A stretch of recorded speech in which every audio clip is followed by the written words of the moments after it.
Welcome to another edition of Around with Randall, your weekly podcast on making your nonprofit more effective for your community. And here is your host, the CEO and founder of Hallett Philanthropy, Randall Hallett. I'm so humbled that you take a few minutes of your time today to join me, Randall, on this edition of Around with Randall. In working with clients, you're always looking for or trying to attempt to be of value by creating new ways of looking at things. And in conversations with a current client, we came across that and was kind of an idea that kind of just was sparked in the moment.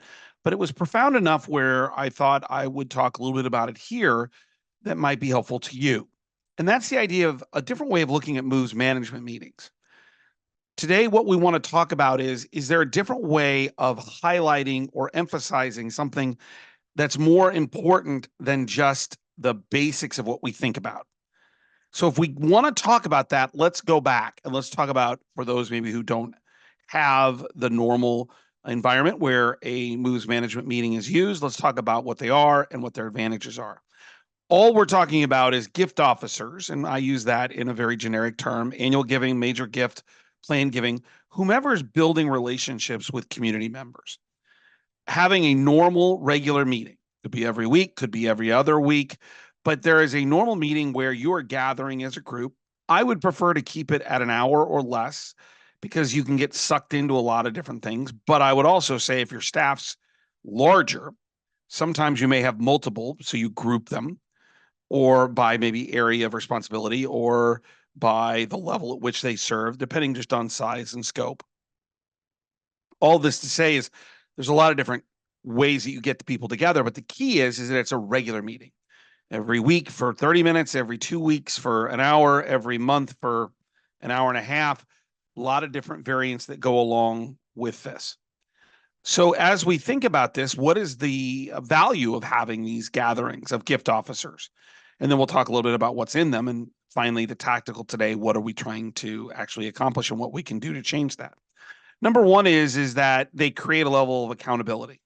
If we are moving into a meeting on a regular basis where we have to talk about the people and the things that we're doing as gift officers, as people building relationships, then what we know is when we ask people to report out what's most important to them in terms of that particular activity anywhere in life, there's more likelihood that those things are going to be done. Well, if you gather people on a regular basis to talk about the people they're building relationships with, it becomes very obvious if someone's not doing anything or they're not doing maybe enough, because others are reporting on, well, I had this call, I've done this, I've done that. And then you come to person A, and if nothing's happening or the wrong things are happening, it becomes very illuminating in this meeting. So accountability is a big part of that. The other thing I would advise is to start the meeting, which we'll talk about this in a moment, with the metrics, the report of what everybody's responsibilities are, how we're monitoring their success. Keep it simple. You don't need 50 metrics. We're talking about 4, 5, 6, 7 that are just simply kicked out of your CRM on a regular basis. So accountability is number one. Number two is it showing some type of tracking or progress towards goals. Great leadership should be not just rewarding someone while they are being successful. It's really reaching down when somebody's maybe not something they're doing wrong, but they don't have all of the results that they want. Reaching down and lifting them up, pulling them up. Well, to do that, sometimes it's nice to celebrate wins when somebody's having some challenges. And I don't mean closed gifts all the time. Sometimes I had 4 great calls and I've got 4 new meetings.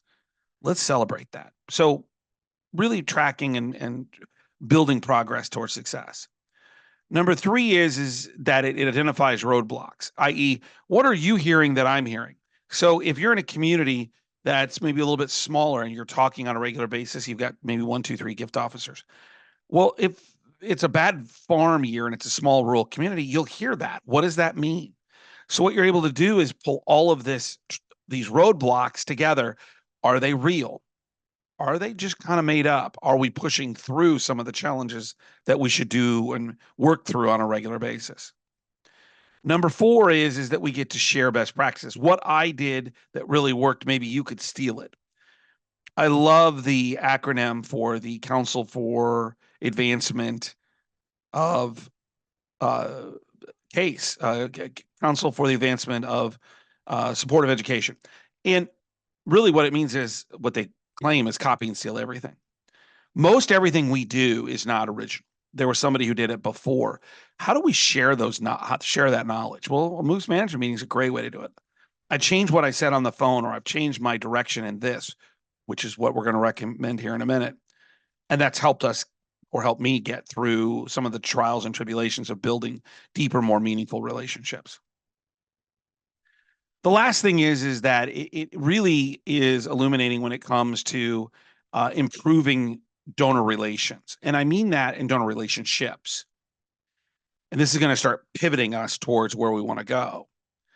Is if we talk about the right things in the meeting, that's a reinforcement, particularly from a leadership perspective, of what we really want. And that's really what we need to spend some time talking about. What is it we want from our gift officers? What is it we're incentivizing? What is it that we're talking about on a regular basis? And that's really what is most important. So before getting into what we want to change in our moves management meeting, let me just give you a few things tactically that might be on the agenda on a regular basis. So we talked about reviewing key metrics. We're going to talk about portfolio review. And I don't mean an in-depth one, because in an hour and 15 minutes, you can't. There's a report that could be run. You've heard me say this on multiple occasions, that we want our portfolios to be a lot smaller than they tend to get to. If we could get to 40, 50, maybe 60, we are then spending time, if they're the right 60 or 50 or 40 people, with the people who actually want to make us gifts, rather than hoarding 200. Every study which we've looked at in this podcast, and I talk about constantly from a data perspective, whether it's Blackbaud in their study wide, or EAB and looking at 400 gift officers, or what came out of Northwestern, is we have so many people in our portfolio we have no contact with. Well, why are they in your portfolio? So our portfolio size is the right.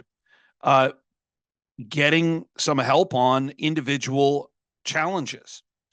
I've run into this. So on your agenda, that discussion of specific donors. I don't know what to do next. Frankly, this is the part of the agenda I miss the most as not being a practitioner anymore.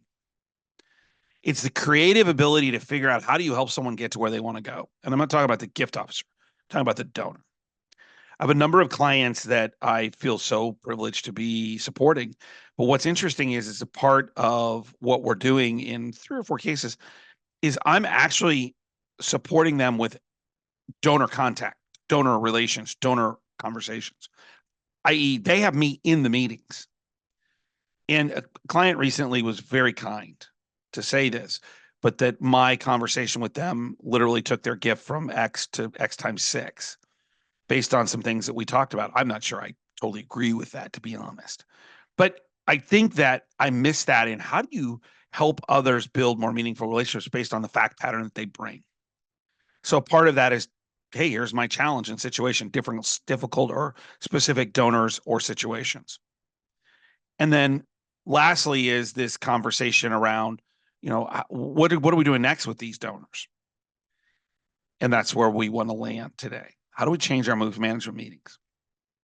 Where we land? What are we trying to accomplish?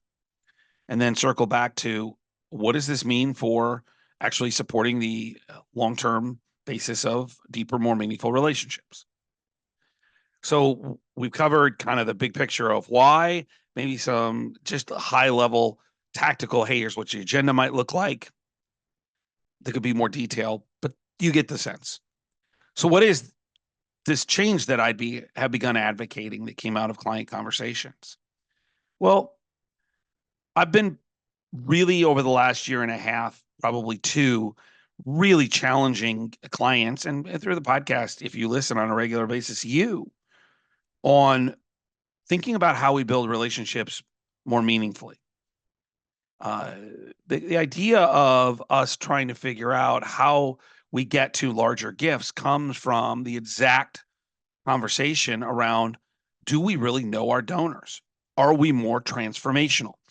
And I say this every time, so there's no confusion in case you've never heard me say this. Transformational gifts are not a dollar level. They are where a donor's emotional connection to the organization is at its height, because they'll maximize their gift opportunities. That's what we want. But we've layered so much of our gift officers' lives, our accountability, our conversations around transactional gifts. I need to make sure that I'm, closing X number of gifts and I have this goal monetarily. And, if I don't have this many meetings, and they're all very short-term based. You might remember in a podcast probably 3 or 4 or 5 months ago, I talked about the value of long-term identified donor opportunity, long-term value. You can put a math number with it. How do we create the highest gift potential or possibilities with our donors? This will help with many functions of what we do, including, most importantly, getting people to buy in at the highest levels of the missions we represent. Their experiences that brought you to these conversations, the donors' experiences. Well, what has moves management got to do with this? The challenge that the client was having is that they're having so many transactional conversations with donors, and they're really pushing on their gift officers. We need you to have more knowledge of who they are, what they believe in, and what they're doing, what they want to do. And they're trying to figure out how to do this because it's a little bit bigger office. It's not a one-on-one situation with more people. And I said, well, then we need to change the moves management conversation, your moves management meeting.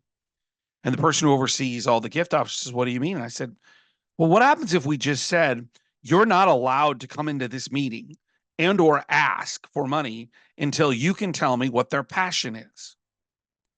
And the client said, well, how would you do that? And I said, well, if I was leading the meeting, I'd say, who are your top 2 or 3 people that you're looking to, heighten in terms of that relationship over the next month or two? Who are the people that are the most likely to get to a solicitation in a reasonable time frame?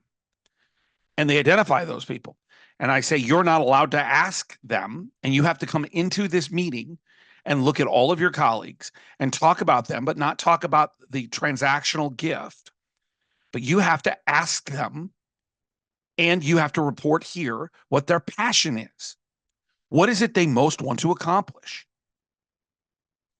And you could see this leader, who I can't tell you how much I respect her, all the leadership in that particular client. You could see her eyes getting big in the Zoom call. She goes, we're forcing them. I said, yes, but the second part of it is we got to reaffirm training. What are the questions we want the gift officers to ask to know what their passion is?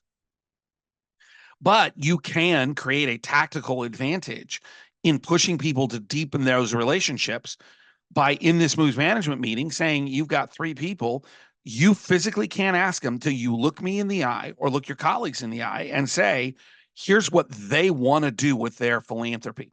And I don't mean for this organization.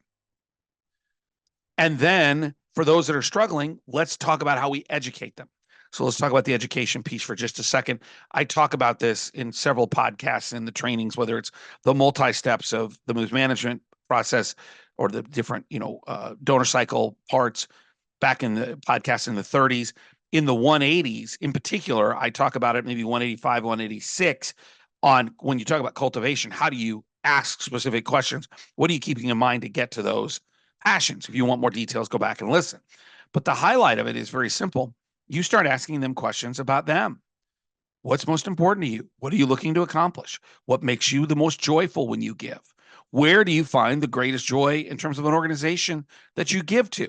What is it that they do that makes you feel joyous? What do you want your gifts to mean to you? This is how you move into the planned giving conversations. Are you looking for this as an opportunity that you might match blended gifts, this type of cash gift with something in your estate to maximize its effect? How do we help you get to where you want to go? Any one of those questions, maybe several of them, can help you get to the more transformational conversation. And as soon as we said this leader said, well, this is fascinating because here's what happened yesterday. We have a gift officer who's bought into this. She's figured out how to do this more regularly, not just to talk about, we would like to ask you for $10,000 this year to support the thing you've always supported at $10,000. Not having any idea if that's actually what they want to give to, but they have money, so they'll give you $10,000. We're leaving potentially $100,000, $250,000, $1 million gift on the table because we've never bothered to ask them what they want to give to, what's important to them. We just keep talking, as I say, at them rather than with them. Well, the story came back in this Zoom call. We were kind of trying to figure out how to put this together in a moves management meeting. She says, we had the most fascinating conversation because one of our gift officers met with someone where basically they were the identifier of the particular issue this person was dealing with. But there was another organization in town where they received the assistance they were looking for. So they actually aren't as connected to this individual. But the name came across a screening, and so they made a phone call and they had a cup of coffee. And the gift officer, finding this out, instead of saying, well, transactionally, we're dead, what am I going to do? I'm just going to, thanks a lot for the cup of coffee, move on. She pushed in and she started asking those questions. What's meaningful to you? What do you want to accomplish? What are you looking to do? Could we help you do that? And what this individual who she had just met came back with was, we made a gift to this other organization that we had been involved with. They never asked any of those questions. They just told us, we need this money for these reasons. Gift officer came back with, well, if we could help you do what you want to do, would that be something you'd be willing to chat with us with? The donor said absolutely, because we have things we want to accomplish. Think about telling that story in your moves management meeting. Think about forcing all of your gift officers to come back with stories like that. I'm meeting with Bob and Cindy Smith. And in that, I'm going to ask them all of these questions. And then the next time, having them come back and say, I met with Bob and Cindy Smith, and their greatest goal in life is this. Do we do anything in this area? Think about the change in your moves management meeting if you talked about everybody's passion that you're working with. That meeting would be much more alive than dead. It doesn't mean you don't remove what we talked about, the metrics. Hey, portfolio size, are we where we should be? If there are issues with certain donors, that moves into the emotional side. But instead of being stagnant and, well, how many asks are they making this next month? And how we are talking about, how do we elevate the people that want to support us to the highest possible levels? This would also introduce something that I keep preaching, but I'm not sure many people are listening. It would also bring in the conversation of planned giving on a more regular basis with people or gift officers who normally don't think of them as options, these planned gift vehicles, because they're looking for cash today to meet the transactional gift, to meet their metrics, so they can move on to tomorrow. Don't forget, talk about passion. You open up people's assets as options for their gifts. Most major gifts are done through cash. Not all, but a lot of them. Planned giving is all about asset allocation to people that you or organizations you want to support. Here are the numbers from Merrill Lynch. There's Cereti has another one. They all come up with about the same numbers. For the next 25 years, we're looking at about $85 trillion changing hands generationally, being passed from baby boomers to millennials, or to Generation X, or maybe even to millennials. So if 85 trillion is being passed, meaning people are passing away and leaving their assets to individuals and or organizations or paying taxes, we know, based on history, that somewhere between $9 and $13 trillion of that, 14%, is what the estimates are, will go to nonprofits in support of their work. If you move into forcing gift officers to come in and have the conversation about passion, you're opening and those opportunities up.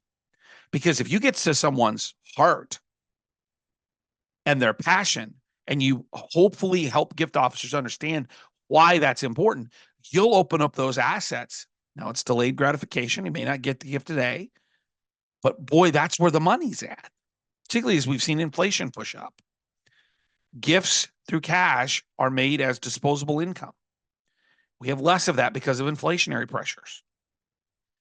All this is to say is that you as a leader, or if you're the gift officer saying, hey, I'd like to talk about something else rather than just what I'm going to do next with Bob. I want to tell you what Bob's passion is and how we can connect that to what we do. So I can go back and talk to Bob about how we can help him get to where he wants to go. I'm talking about game-changing conversations, getting to higher level depth of relationships that create more transformational gifts. And if you don't have a moves management meeting, I'm advocating one. And if you've got one, I'm advocating for you to pivot towards the idea of passion. What are getting the gift officers not to talk about transaction? What is it that they, the donors, prospects, want to do? That's how we elevate. Maybe there's a technique here, came out of a client conversation that I'm sharing with all of you that might be of value, that could make a difference with your organization, simply by asking the question differently in a moves management meeting. Don't forget to check out the blogs at Hallett Philanthropy, 2 or so a week, maybe 3 some weeks, just things I see and read from the personal to the industry to general. Really, probably something in 90 seconds that might get you to go, wow, I didn't know that. Or, hey, that's something to think about. That's all I want them to be. Give you something to turn those cogs in the brain in terms of what you're trying to accomplish. And if you'd like to reach out to me, it's Hallett or Randall at hallettphilanthropy.com. We live in a critical time with a lot of indecision, a lot of chaos going on in terms of our world. And nonprofits are built to handle these things. Some people make things happen. Some people watch things happen. Then there are those who wondered what happened. What this means, my favorite saying, the one I always use, that old Gaelic one, people making things happen. That is philanthropy. For those who are wondering what happened, the things and the people in our community that need assistance, that need support, that need a hand up. That's what we do every day. And I hope you understand the value you bring to that. And if you spend a little more time about passion, less about transaction, what we'll find is more people and more connection of people who want to make things happen for things that go on in the community that you do for the people who are wondering what happened. I'll look forward to seeing you the next time right back here on the next edition of Around with Randall. And don't forget, make it a great day.